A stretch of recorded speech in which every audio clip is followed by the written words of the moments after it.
Ladies and gentlemen, boys and girls, and especially you nephew, welcome back to another Riftbound video. Now for today, we got a bit of an awkward video. We did record a live gameplay, but audio got messed up, so I want to fix it with some post commentary. But it gives me time to go over the deck list of what we're playing. So what we decided to do for this first real jump into Riftbound is just go over the play with the Proving Grounds decks, and then we're gonna jump into some actual creative stuff later in later videos. But for today, I grabbed my brother-in-law and we played with this Darkchild Annie deck and this Garen deck. I played this Garen deck, but because we're doing post commentary, it actually gives me time to talk about the deck list here, which I normally do for my videos anyways. So let's jump right into it.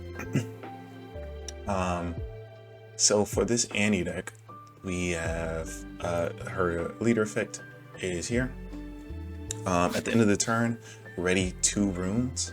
Runes being the energy for this gameplay type, similar to One Piece Dawn. So you were just ready 2 or Dawn or mana from Magic, if you want to think about it that way. You can ready 2 runes at the end of your turn. And Void Gate, this is the battlefield that is attached to our deck with this website. That's what it says is attached to, which makes sense. But the ability is spells and abilities affecting units here deal 1 bonus damage, and that's what this deck is about. It's about dealing damage through your spells, through using the runes on your opponent's turn or on your turn, depending on which is better for you. But yeah, let's jump. And that is the legend card and the battlefield card, and we can jump into the actual deck list now. This is a bit of a balance between characters and some events or spells, what they're called in this game. Units and spells, I'm sorry. With the first spell being Gust. Reaction, you can play this at any time, even before spells and abilities resolve. If you've played Magic the Gathering, this is sort of like an instant sorcery, this reaction tag. And its ability is return a unit at a battlefield with 3 or less might to its owner's hand. It's any unit. So a bit of a bounce card for either your units or your opponent's units, depending on what you consider is mostly important, to retreat your own units or to force other units out. And then there is this Pouty Portal. With Deflect, it says opponents must pay any rune if they choose or to choose me within a spell or an ability, and that's recycled runes, by the way. So you have to recycle a rune of that color or of any color to target him with a spell or ability. And then we have Mystic Portal, which has a vision. When you play me, look at the top card of your main deck and you may recycle it. Recycling in this game is just putting it at the bottom of your deck. But both of these these is one. Also the Traveling Merchant. When I move, discard 1, then draw 1. These being the 2-cost units in our deck, or in this deck.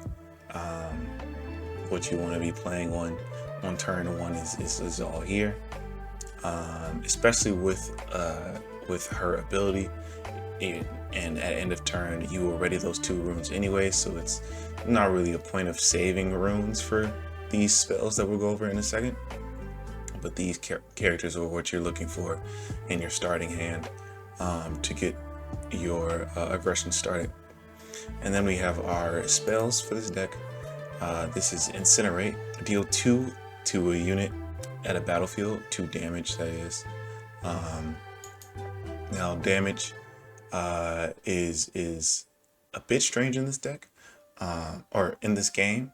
So your character's might is in the top right here. This might coincides with both its life and its attack. So this card deals 2 damage and also can only take 2 damage before it's dead.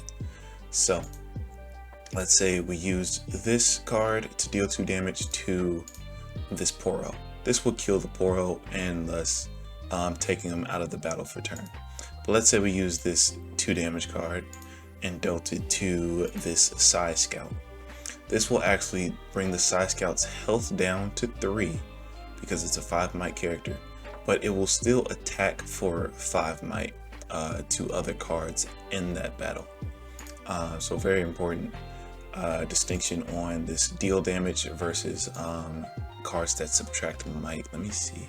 Yeah, cards like this subtracts might for the turn, and normally they have this, like, it'll subtract might to a minimum of 1. So these cards can't really kill, but they will weaken your opponent's characters more than they are for damaging. But it can be comboed. So let's say you weakened this Annie down to 2 might, and then you use this card, and then this Annie would die because it'll be 2 might, bringing her health down as well as her attacking. But that is this Incinerate card.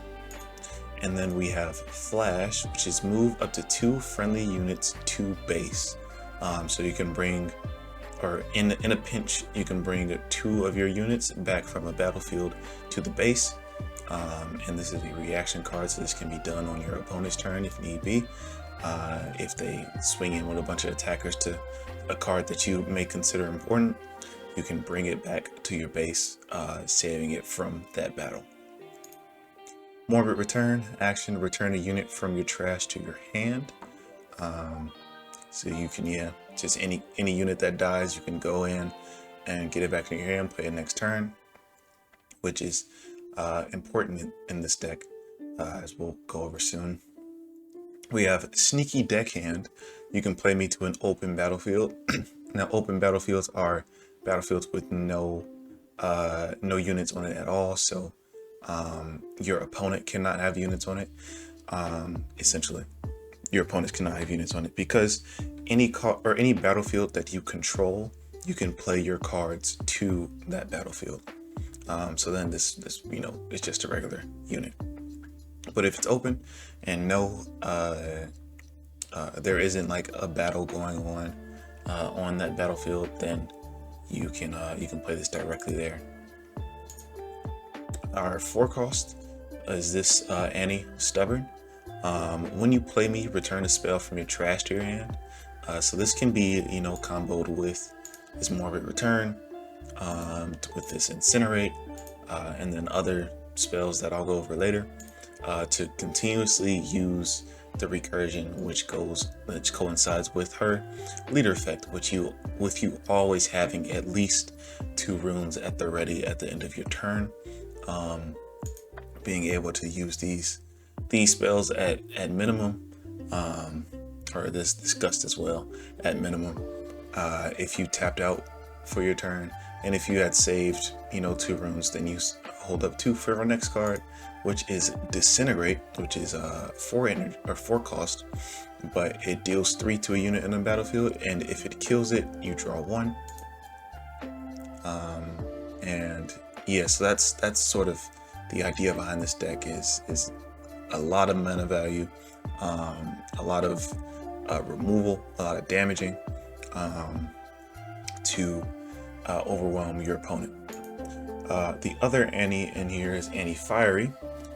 This is a champion card as well, and its effect is your spells and abilities deal 1 bonus damage, much like the battlefield that comes with this deck, to add a bonus damage.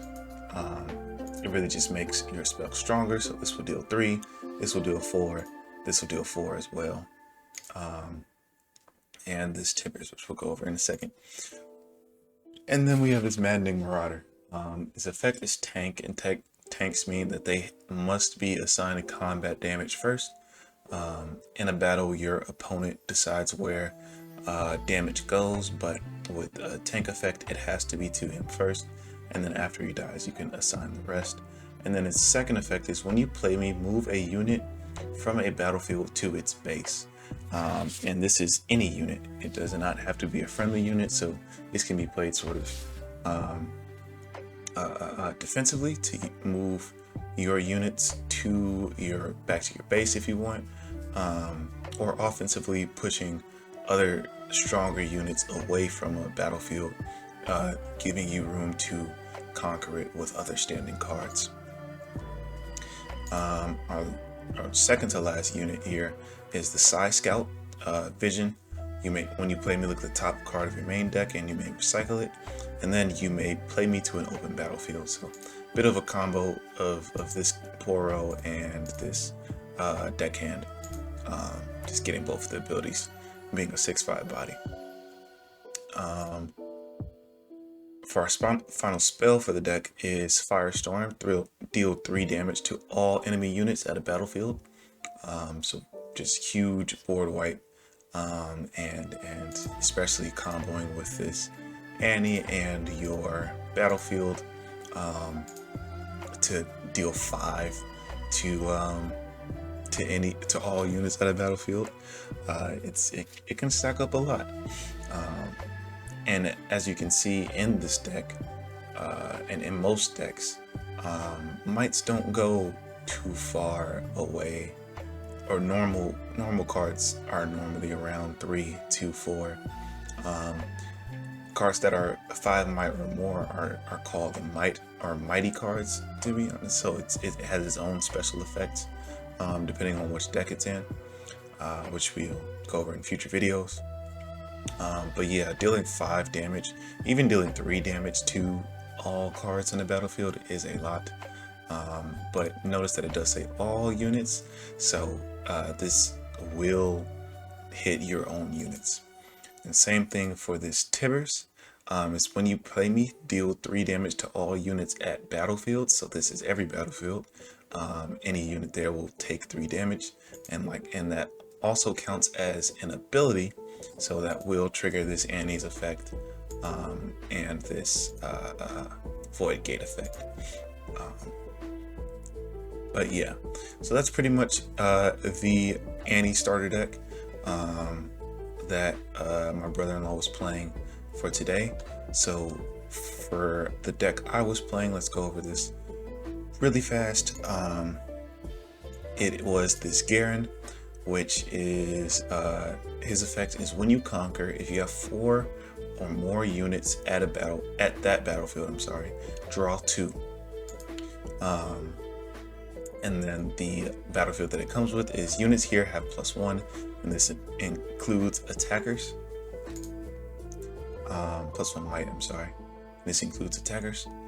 So this, as you can see, having 4 more units is a bit difficult to make. So this is a board flood deck, where you're supposed to make a lot of tokens and recruit tokens, that is, and afford the floored. That's not a word, Donovan. Flood the board, and to get his effect to draw 2. I understand why to draw 2, because it's so hard to get that effect, but we'll get there when we get there. For 2 costs, we have this Daring Poro, which is Assault, which means when he's an attacker, he gains +1 might.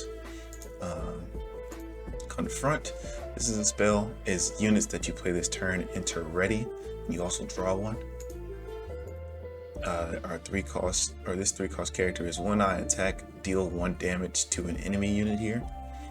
So you can sort of push up. This is similar to this Poro,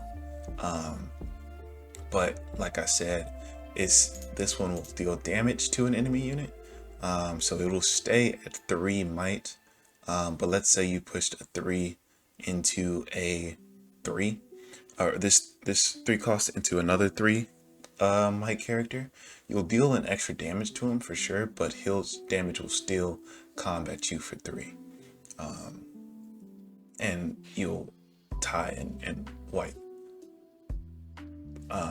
But good in a crowd where you can specifically target an enemy with damage, so that they can't survive into your opponent's next turn. Have this first mate. When you play me, you ready another unit. Pretty simple there.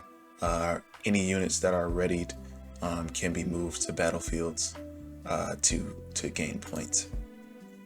And if you are not keeping track and having trouble of like the purpose of these cards, don't worry. When we go to the gameplay, it'll be much easier to explain.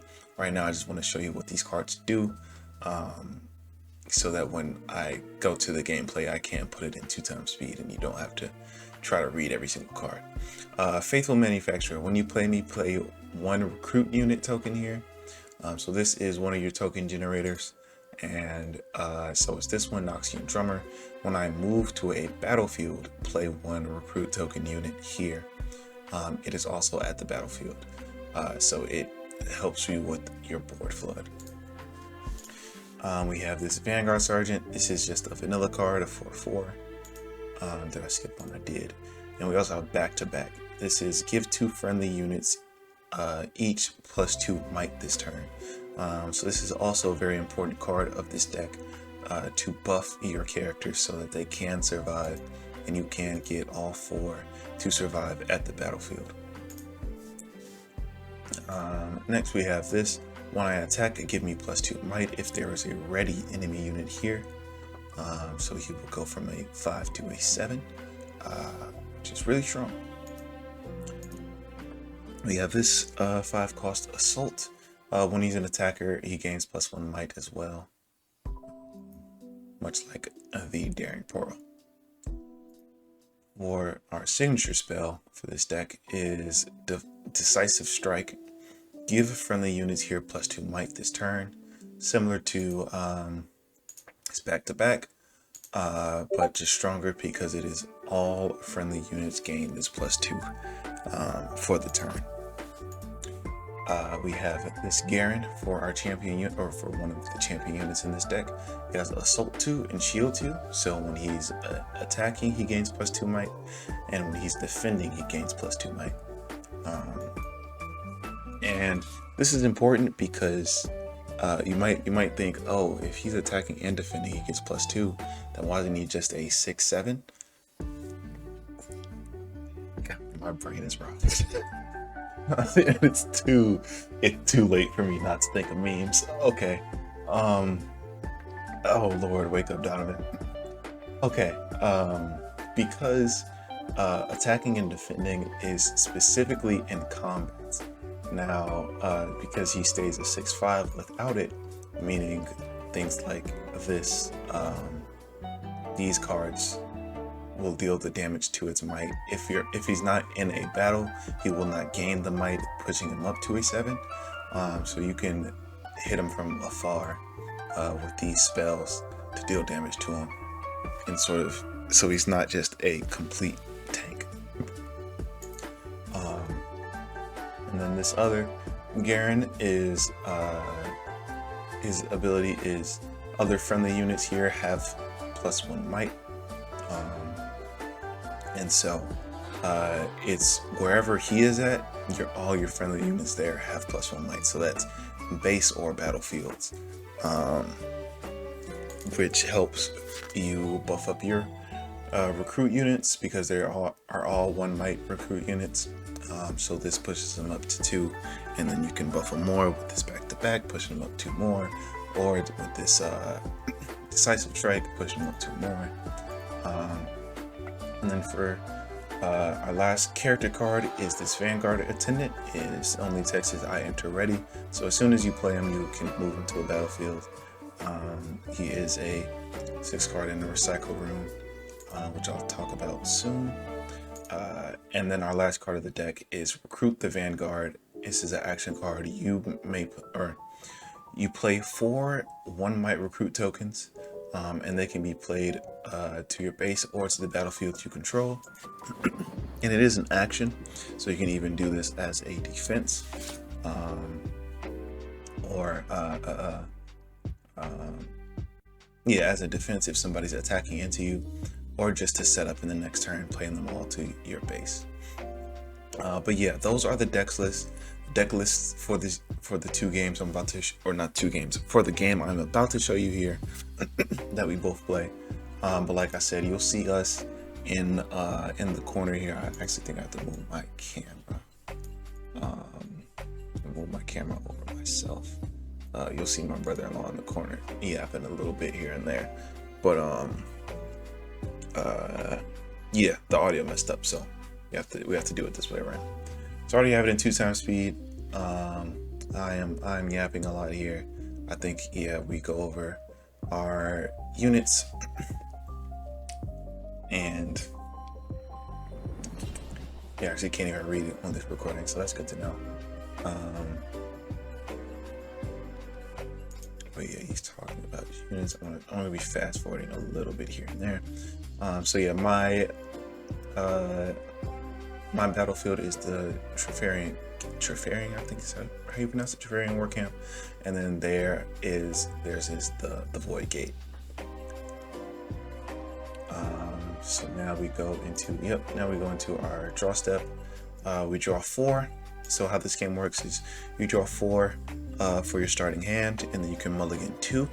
Mulliganing is just dropping 2 cards from your hand to the bottom of your deck, and then drawing as many cards as you bottom decked.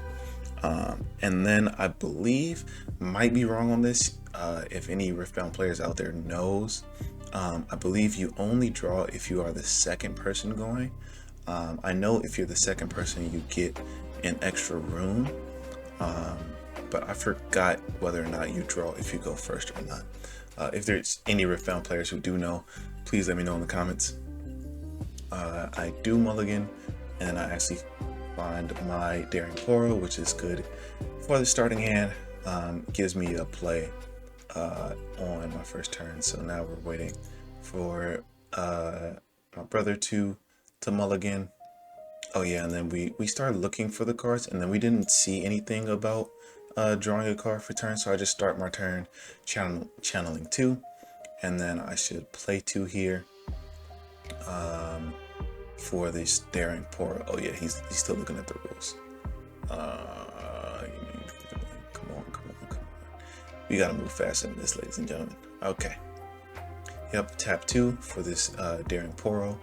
I was playing it to the side here just so it's better for everybody to see, but I don't know if it's not that clear now that I'm looking at it again. So yeah, runes. Let's talk about it. Runes is your let's say Don for One Piece players, or land for Magic players. It costs 2 energy to play this Daring Poro, so I have to tap 2 runes for that. And recycling runes you normally come with cards with an extra cost, which when an extra cost is played, I'll pause and show you there. So I'm just going over the Poro's effect here, and then in my turn, he will channel, or he should channel 2 or 3 runes and draw a card. All Fury runes, and I'm just looking at my hand and making sure I know what to play. To be honest, I don't think I ever really figure out this deck. Actually, I do figure out this deck, but I think it's far too late. Spoilers, because it's not just a move cards deck. You sort of have to plan ahead and moving with the strongest amount to really get his true effect, which I will hopefully be able to show in the next couple turns. So he accidentally uses this first, which does not have an effect because I'm not at a battlefield. This has to target a unit at the battlefield. So we just take that back, and instead he plays the Pouty Poro. Tapping 2, and then yeah, we're reading over the cards, making sure it's all right, and it should be my turn from there. So I'll gain 2 runes and draw. That will get me a first mate, but first I'm going to move this Daring Poro to this battlefield, Treferian War Camp. Now I actually make a misplay here. I believe because I did move him to the War Camp, he actually gains a might here. So, but I actually told him to use this effect because as soon as I move the Daring Poro, a showdown begins. And action cards can be played on your turn or in showdowns. So he used the Incinerate to deal 2 damage to my Poro. Technically, I forgot about the effect of the base that I went to, or the battlefield I went to. Technically, he is at 3, so this actually wouldn't do anything. But I forgot that, so I just let him die, which isn't smart. So instead, I play this Noxian Drummer to my base, and then with the effects that I'll gain a recruit token, and then I should tap 3 for this. Yep. Alright, I accidentally recycle a rune because the buttons are so close. Anyways, so now it's his turn. He readies his Poro and then taps 5 for his Annie, 1 out of his hand. So this is the thing about champion units. 1 champion unit you set aside from your deck. So he did set 1 aside from his deck, but he drew into another one, so he played this one from hand. And the other thing is this Annie. You see this red marker here? That means you have to recycle a rune as an extra cost to play this card. So he plays this Annie out. He taps for 5 runes, which is her regular cost, and then the recycle cost. It actually passes a bit early, so you should recycle here. I think I'm explaining it to him. This is his first time playing everything, and then I'm also reminding him that he could have moved his Poro.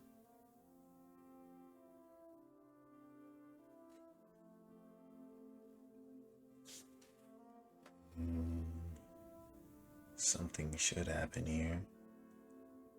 So he moves it there. Or I think he was just trying to, yeah. He shouldn't move it there. I don't know what I was doing here on the sim. This arrow thing sort of messes me up. Okay, so he forgot to recycle the rune. But that's fine. So now I have to plan out my next turn. I have 6 runes, so I actually just decide to tap out. Yeah, and something happens here with the sim. I was trying to fix so much stuff. I ended up fixing it eventually. So I play this for 3, and then I play this first mate for 3 to untap this Noxian Drummer, making her ready, and then moving both of these Noxian Drummers to create a token, which will give me 2 recruit tokens at the battlefield that I moved it to. So now I've moved to a battlefield with 4, but it does start a showdown, which means that my opponent does have the opportunity to use actions or reactions to affect my my attack here. Because if they don't, I will draw 2 because it'll be 4 cards. So technically, I have not conquered yet. I have to wait for the showdown to end. They play another Incinerate, and then I think this is when I noticed that it shouldn't have happened that way. Actually, no. Hold on, because it was 3 and then buffed by this Annie. So yeah. I think I fix it soon. But because either way, either one of my recruits would have died or she would have died. Either way, it would have brought me down to 3 characters that conquered here, which means I will not get my leader's effect to draw 2 cards. But yeah, now I am tapped out, unfortunately. And then yeah, this is when I noticed the stage or the battlefield. The battlefield's effect probably should have protected me there. I think we just say it's fine. We just move on because there's no real point in this game since we all or since we're both just learning it, he plays Disintegrate to deal 3 damage to a unit on the battlefield. And even with the +1 might, because of this Annie on the board, it adds 1 more damage. So he does get to kill my other Noxian Drummer.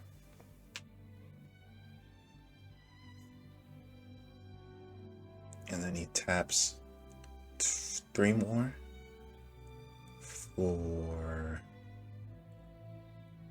Oh, right. His score is up here. His camera's blocking it. I'm sorry, he taps 2 more for this Traveling Merchant.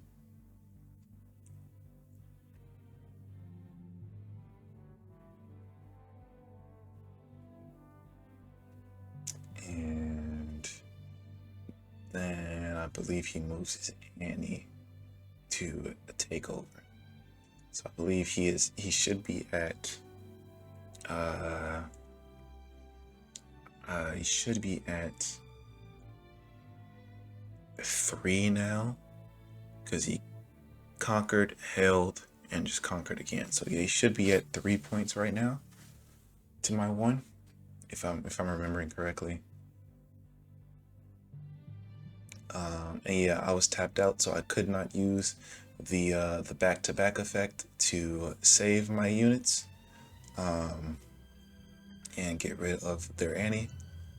So I will instead I play this Confront, which means my units come in ready, and I draw a card.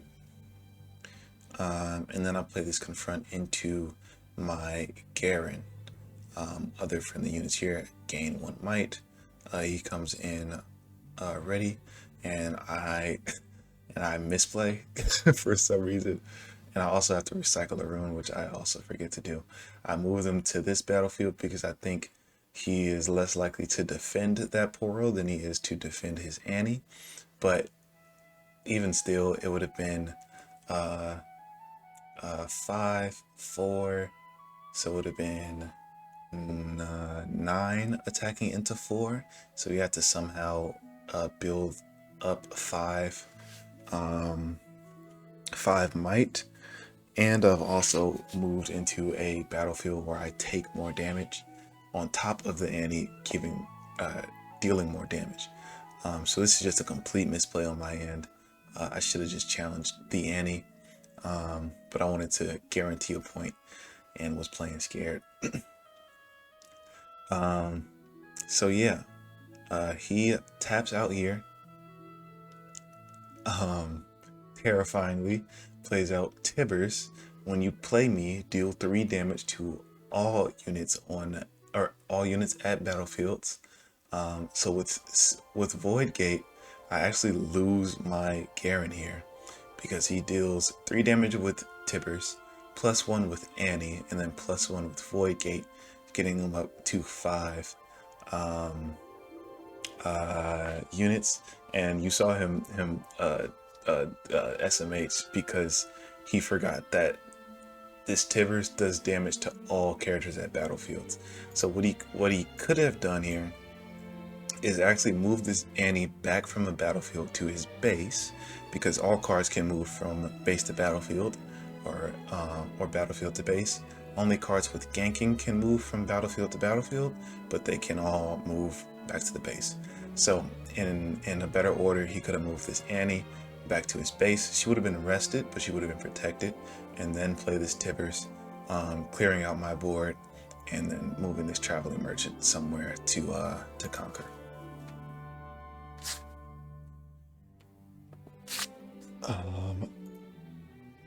So yeah, just misplays all around. It's all good though. It's all good. It's cold in my house. So this Tibbers gets played to base, and then he can move his Traveling Merchant to discard 1 and draw 1, and also gain another conquer point. I think now he is at 6. Yes, because he held going up to 5, and now conquered again going up to 6. 6 to 2, so it's having a really hard time here, but I'm looking for something, and I actually get this recruit token, or the recruit, play 4 recruits.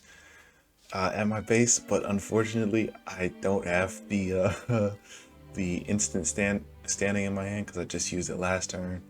But hey, what are you gonna do? This is what I was talking about. If I was playing it a bit smarter, one, I wouldn't have went into the extra damage arena, and two, I probably would have held some characters in my base, setting up for next turn, like I do now. Because for now, I'll just play this for 6, creating 4 tokens and tapping 6, and then passing with 3 up. He will gain another hold point, going up to 7. No, I'm miscounted somewhere, because he should be at 6 now. Because I know he conquers here and then goes up to 7, which then puts me in a situation where I have to clear out his board to stop him from winning. So he taps 2 for a Mystic Poro, and he's looking at the top part of his deck.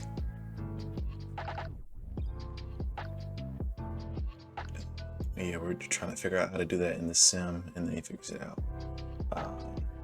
And puts it at the bottom of his deck. And then I believe he moves his Tibbers here. Yep, getting the 7th point, and forcing me into a sticky situation because there's a 7 power unit and a 2 power unit, and I have 4 tokens. Now here I get greedy. Here I gamble. I shouldn't, but I gamble. I don't even know what I'm looking for, to be honest, but I play it anyways. I play this, it taps 2, and my units enter ready. Now, I guess I was looking for either another summon 4 or another Garen to play to get over this Tibbers, but that's just a dumb plan. What I should have done is play out, because I have 11 runes. It would have tapped me out again, but I could have played this.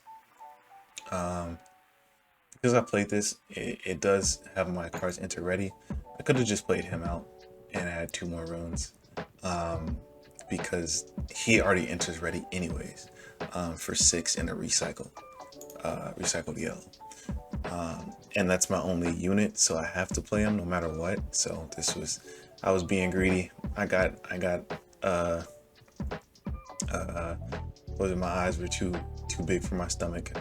So he enters untapped, and then I only have 3 left for the back-to-back. If I did not use this, I could have used this decisive strike, giving all of my units +2, which would have been better than this back-to-back, because now I have to choose only 2 of them to get +2, so I will give it to him so that he can at least trade with the Tibbers, and then I give it to 2 units, or to a recruit token that I have not moved yet.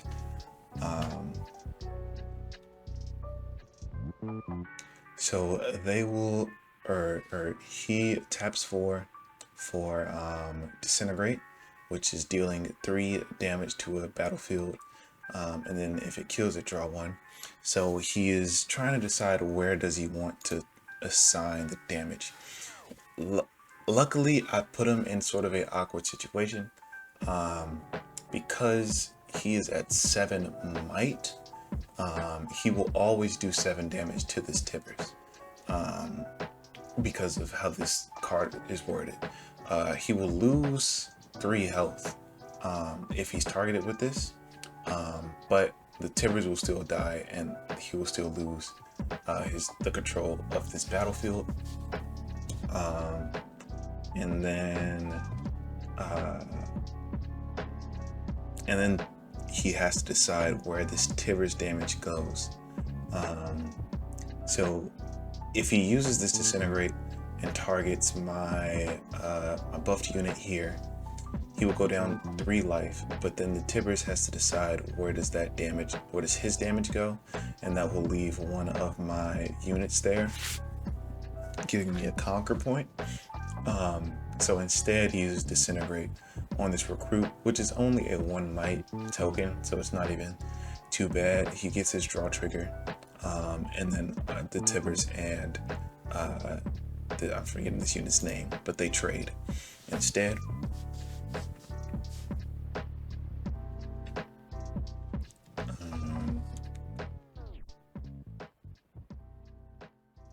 So after a while, he should. Yep, so he decides on that. He gets a draw trigger. And then the Tibbers and the Attendant trade out. But now I still have my base ready, so I can move these 2 up to attack into the Traveling Merchant. And he would have, if he had tapped, he would have 5 runes left, because he used a 4 rune card.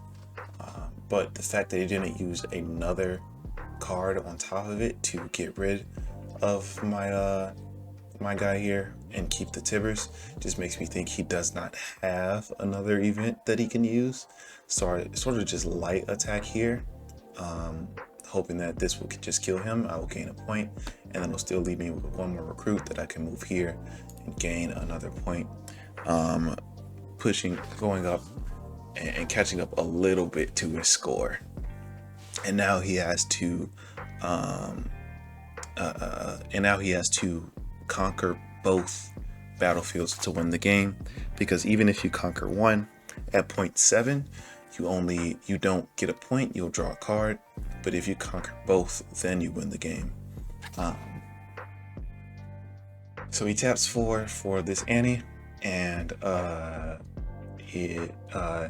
the effect is you can grab a spell from your trash to your hand, and he grabs that Disintegrate again. So just more removal, which you hate to see, but it's fine.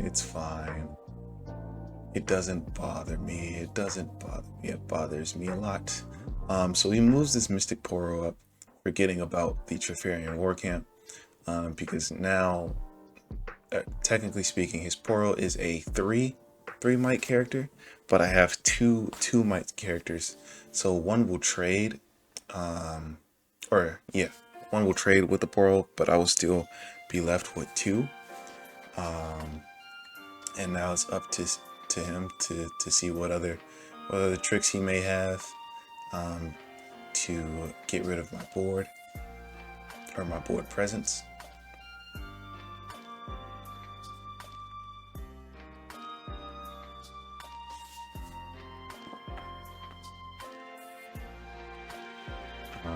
Oh right, he forgot to recycle the rune for the Annie play, and then he plays the other Annie from his command, not his command zone, his champion zone, recycling another rune, but getting his damage buffs back online.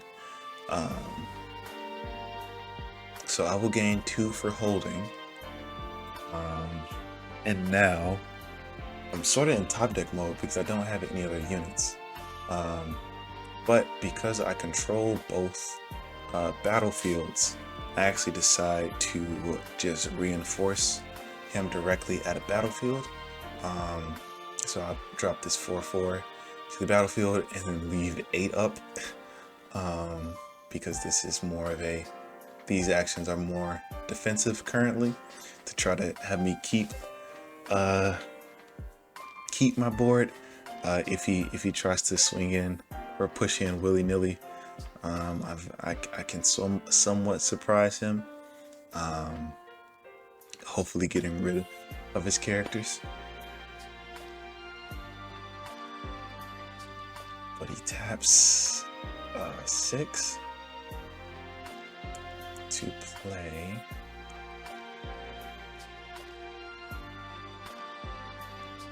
a Psy Scout, Vision, and then you may pay him to an open battlefield. Now, yeah, I had to just explain them that the battlefield wasn't open because I occupied it. So this should be played to base.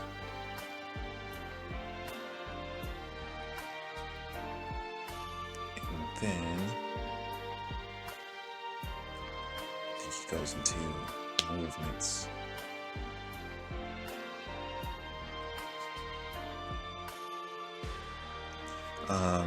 And this is also something that I guess is learned with experience in the game. I think it's better to move for, well, I guess it depends on what you have in hand, right? What your game plan is. But for this deck that he's playing, it's probably best to move first and then play units, just so it is a bit harder for your opponent to guess what you have in hand, because if you move first and he has 11 untapped, especially with this deck, it's a bit weird for me to try to guess what are my limits on defending these cards here. So I use this defense anyways because it is my only defense. I will tap 5 and recycle 1. I should be recycling 1. So now we're doing the math here. Let me do the math that we were doing. So with this battlefield, I forgot to recycle, by the way. But with this battlefield, it is +1 to all units. So this is 4, 3 at 7, and then 1 for each. So it's 9 attacking in. And I am at 2 and 5, so that's 7. And then I use this event or spell to give everybody +2. So it will be what was that, 7, so 9 and then 11. So now I have the majority might, so he has to get over that 11. But how it's split currently is this recruit is at 4 and this 4 drop is at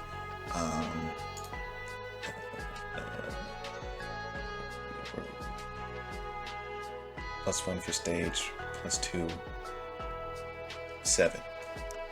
Yeah, that's math. But he did have the disintegrate in hand, so he tapped 4 to deal 3 to a unit on the battlefield, and with this Annie, it buffs up the damage by 1, so he does kill my token because he was only at 4, and draw a card.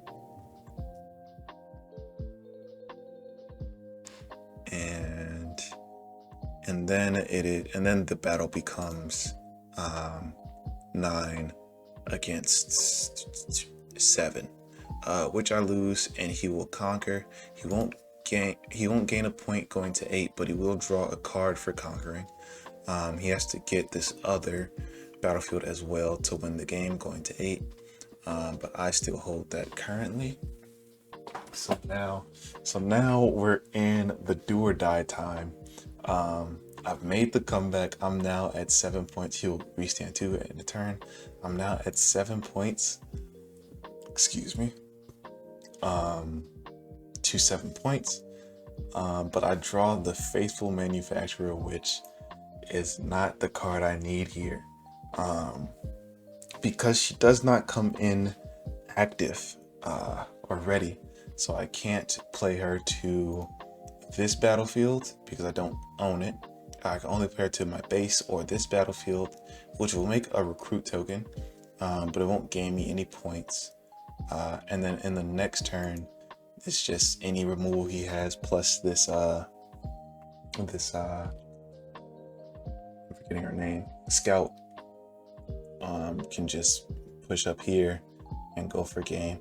So if I move, yeah, if I play this to defend here and try to stall out one more turn, he's untapping with all 12. with the Psy Scout. Actually, no, that doesn't even matter. Because of how winning works, if you hold at 0.7, then you do win the game. I was only at 0.6, so I went to 0.7, but he is at 0.7. I have to get rid of these Annies here, or when he untaps, he wins the game. But because I don't have any cards in hand to do that, he just wins the game. So that's just GG's. And he will gain his final point, and he has his 2 thumbs up and big smiles from him, and he wins the game. Big smiles from me as well. It's GG's all around. It's GG's all around. But yeah, that is Riftbound. I hope that all made sense. I hope you all followed along well. This game is very fun. We had a great time recording it. We played an extra game, which you guys will see in a later video with some other decks that are in the starter decks. But even still, we had a blast, and can't wait to play more. But I appreciate you all for watching. If you made it this far into the video, you might as well leave a like. It's been 51 minutes, so you basically liked the video already. You might as well leave a like. It helps me out, it helps me grow, it helps this game grow. Getting more and more TCG players to learn about it, to play, and hopefully fall in love with it as well. And speaking of which, the sim we were using is TCG Arena. This has a couple different games you can play on here, but Riftbound being one of them, and it has an open lobby system, or public lobby system. But you know, it just needs players. It just needs players. So if you're looking to try Riftbound, make sure to check out TCG Arena. You know, especially leading up to the game's release. But yeah, I will see you all on the next one. Remember to support your local card shops, and goodbye.